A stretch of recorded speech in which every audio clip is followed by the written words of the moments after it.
Bom dia de segunda-feira, nova semana com 1000 possibilidades e, é claro, né, um novo desafio.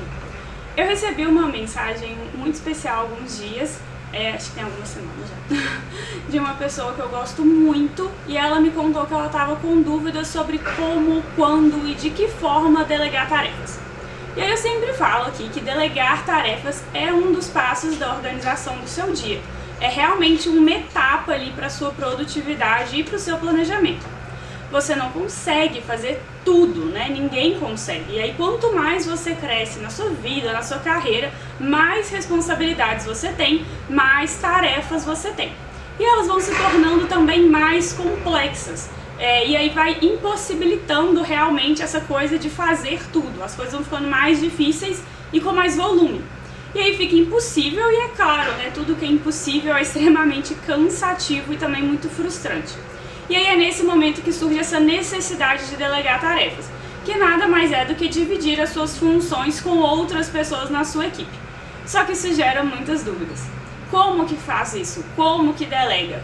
O que eu vou delegar? Como que eu treino uma nova pessoa? E como que eu contrato uma nova pessoa? E esse é o tema do nosso desafio, para você entender essas novas questões relacionadas a esse gerenciamento de equipe e ficar mais confortável também para dividir as suas coisas com outras pessoas e com isso fazer o seu trabalho de forma mais eficiente e mais produtiva. E aí realmente, delegação de tarefas é um desafio para muita gente. Pode ser por uma dificuldade de explicar uma coisa que você já faz há muito tempo e acha que pode ser muito óbvio. Pode ser porque você acha que dá menos trabalho simplesmente você pegar e fazer do que treinar alguém, passar, explicar aquela coisa toda. Ou pode ser também porque você não confia em outra pessoa para fazer esse trabalho. E aí a gente vai começar com esse terceiro caso, que é o mais complicado, da pessoa que não confia nas outras. Isso é muito prejudicial para o trabalho. Não dá para crescer e se desenvolver sendo centralizador, né? É insustentável. E aí talvez essa falta de confiança venha também de uma dificuldade de criar um processo seletivo que vai realmente atender às necessidades daquele trabalho. Eu estou há quase 12 anos no meu escritório e deve ter pelo menos 10 anos que eu participo do processo seletivo de alguma forma. Atualmente eu e a minha sócia a gente faz 100% da seleção do início ao fim. E ao longo de todo esse tempo a gente já errou muitas vezes.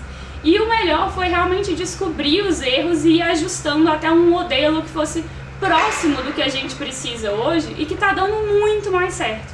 Então, há muitos anos, quando a gente começou esse processo, a gente ficava muito presa a um modelo que a gente já tinha e que com o passar do tempo a gente viu que muitas daquelas perguntas, na verdade, nem faziam sentido pra gente. Elas não mostravam o que a gente precisava saber do candidato, mas a gente estava preso ali naquele modelo. E além disso, a gente também dava muito peso para o que a gente via na entrevista ali, vendo pessoalmente a pessoa, e deixava de lado o resultado da prova do candidato. E aí muitas vezes a gente era levada por esse sentimento de mas o santo bateu com a pessoa. E a gente já queria contratar ela, só que ao longo do trabalho ou ela não se mostrava tão interessada naquelas tarefas, naquele tema, ou não se saía tão bem. E aí de uns tempos pra cá, percebendo isso, errando várias vezes e ajustando, a gente foi mudando a nossa análise. Então hoje a prova da pessoa tem 90% de peso na decisão. Então a gente coloca perguntas que são exatamente o tipo de trabalho que a pessoa vai ter no escritório. A gente vai avaliar a capacidade de pesquisa, porque é isso que a gente vai precisar ao longo do trabalho. E esse foi um ponto que mudou totalmente a nossa experiência. Todo candidato vai errar uma coisa da prova, óbvio, né? A pessoa não chega sabendo o que a gente faz, isso é esperado, não tem problema. Só que a gente começou a avaliar o tipo de erro. Então, é um erro que pode ser treinado ao longo do trabalho, que faz parte da evolução e do crescimento? Então, se sim, ok. Se a pessoa erra um conceito, mas escreve bem, dá pra ver que ela fez uma boa pesquisa, ótimo. Se ela tem repertório de pesquisa, ela sabe onde pesquisar, tudo bem. Só que aí se a gente pede 3 coisas, ela só responde uma, ou ela baseia a resposta em leis revogadas. Aí já são erros que vão afetar bastante a dinâmica de trabalho e de revisão do trabalho, e aí isso é levado mais em consideração.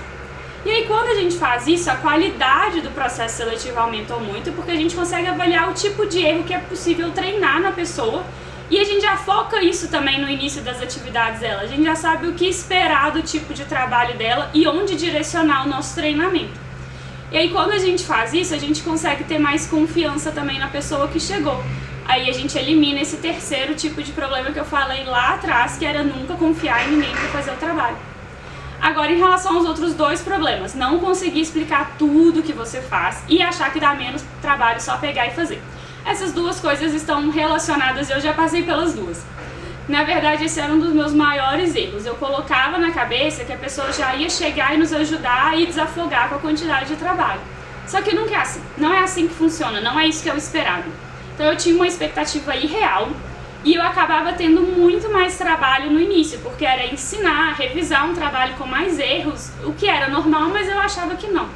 Então o meu grande erro aqui era achar que imediatamente eu já teria condições de delegar mais tarefas e ao invés de me preparar e me organizar corretamente para o fato de que, na verdade, no início eu vou ter mais trabalho num primeiro momento, né? Aí eu me desesperava, a agenda lotava e eu, não dá tempo mais de passar para a pessoa, é mais fácil eu fazer sozinha e pronto.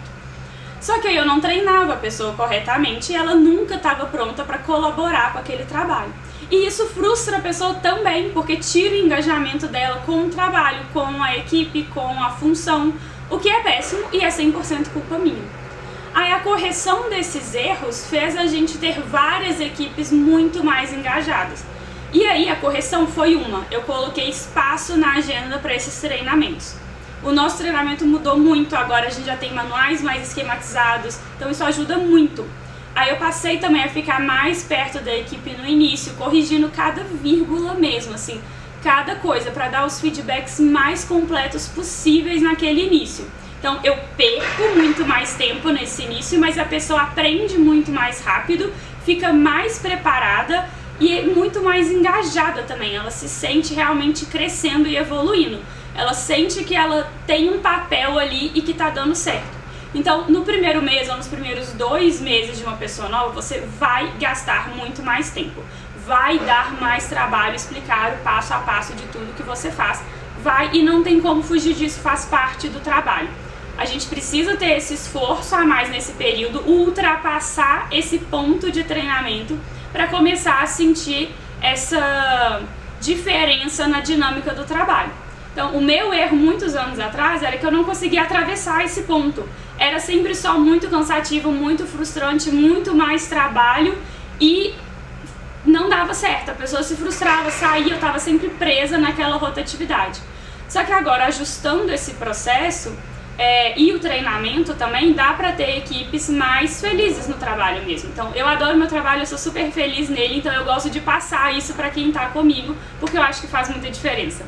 E aí depois que você assume que contratar pessoas é realmente sinônimo de mais trabalho por um período de tempo e você organiza a sua agenda considerando isso, você consegue ultrapassar essa fase de treinamento e todo mundo colhe os frutos. Então, demorar mais tempo ensinando uma tarefa do que efetivamente lá pegando e fazendo não é perda de tempo, tá? É um investimento no crescimento do seu trabalho, da sua equipe e daquele profissional que acabou de chegar e que quer aprender muitas coisas. Faz parte do trabalho. Então não é uma punição, é só uma parte do trabalho em equipe e é isso aí. Então quanto mais vezes você fizer isso, mais preparada você vai estar para isso também.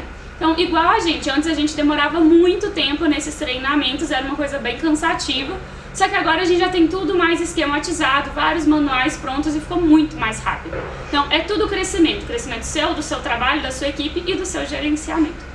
É assim que você cria uma equipe qualificada que vai tornar possível essa delegação de tarefas. E aí você vai passar para essa equipe tudo que já era mais fácil que você fazia, que você agora já está achando muito fácil, vai liberar tempo para focar em outras tarefas que para você são mais difíceis, que demandam mais tempo, mais atenção, e aí sim vai estar tudo esquematizado. É impossível crescer querendo fazer tudo. Você precisa dividir as tarefas. Então, vem comigo no desafio dessa semana.